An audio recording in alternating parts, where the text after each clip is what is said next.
اچھا یا برا خواب آئے یا اچانک آنکھ کھل جائے تو کیا کرے؟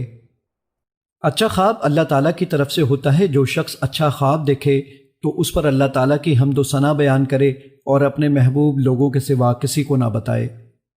برا خواب آئے تو 3 دفعہ اپنے بائیں طرف تھوکے، شیطان اور اپنے اس خواب کی برائی سے 3 دفعہ اللہ کی پناہ مانگے۔ یہ خواب کسی کو نہ سنائے۔ جس پہلو لیٹا ہو اسے بدل دے، اگر چاہے تو اٹھ کر نماز پڑھے۔ جو شخص رات کو کسی وقت بیدار ہو کر یہ کلمات کہے تو اسے بخش دیا جاتا ہے۔ اگر کوئی دعا کرے تو وہ قبول ہوتی ہے، پھر اگر وضو کر کے نماز پڑھے تو اس کی نماز قبول ہوتی ہے۔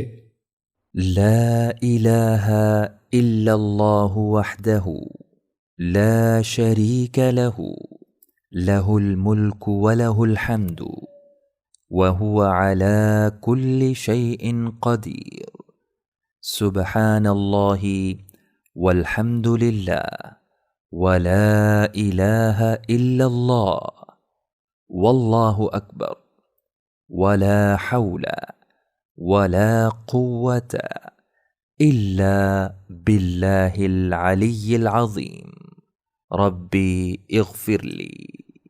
اللہ کے سوا کوئی معبود نہیں، وہ اکیلا ہے، اس کا کوئی شریک نہیں، اسی کی بادشاہت ہے اور اسی کے لیے ہر قسم کی تعریف ہے، اور وہ ہر چیز پر کامل قدرت رکھتا ہے۔ اللہ پاک ہے اور سب تعریف اللہ ہی کے لیے ہے، اور اللہ کے سوا کوئی معبود نہیں، اور اللہ سب سے بڑا ہے۔ اور برائی سے بچنے کی ہمت ہے، نہ نیکی کرنے کی طاقت، مگر بلندی اور عظمت والے اللہ ہی کی توفیق سے۔ اے میرے رب، مجھے بخش دے۔